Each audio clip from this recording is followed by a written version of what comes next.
Hi friends, நாம் இன்னைக்கு இந்த வீடியோவில் கம கம்முன்னு சூப்பரான கம்பு வச்சு தாங்க ஒரு தோசை ரெசிபி பார்க்க போகிறோம். எப்பவும் ஒரே மாதிரி தோசை இல்லாமல் கம்பு தோசை செய்யலாம்.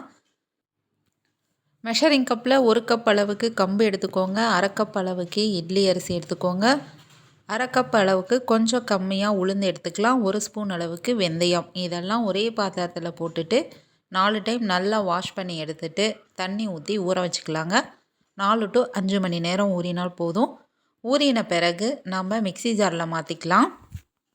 கிரைண்டர்லேயும் நம்ம இதை அரைச்சிக்கலாங்க. 2 டைமாக நான் அரைச்சிக்க போகிறேன். கூடவே கல்லுப்பும் ஆட் பண்ணி ஊற வச்ச கம்பு எல்லாத்தையும் அரைச்சி எடுத்துட்டு அதை ஒரு பவுலுக்கு மாற்றிக்கோங்க.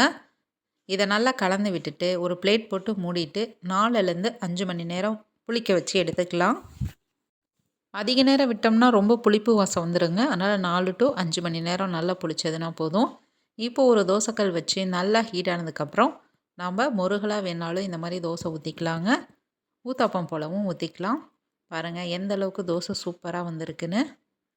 குழந்தைங்களுக்கு தோசை தாங்க ரொம்ப விரும்பி கேட்குறாங்க. அதனால் இந்த மாதிரி சிறுதானியங்கள் கலந்து ஊற வச்சு அரைச்சி இந்த மாதிரி தோசையாக கொடுக்கும் பொழுது குழந்தைங்க தோசைன்னு சொல்லி விரும்பி சாப்பிடுவாங்க. நம்ம ஹெல்த்தியாக கொடுத்த மாதிரி இருக்கும். அடுத்ததாக இன்னொரு தோசை நான் ஆனியன் ஊத்தாப்பம் போல் ஊற்றிக்கிட்டேங்க. அதுவும் டேஸ்ட்டு சூப்பராக இருந்தது. கம கமன்னு கம்பு வாசத்தோட கம்பு தோசை ரெடிங்க. ட்ரை பண்ணி பாருங்கள்.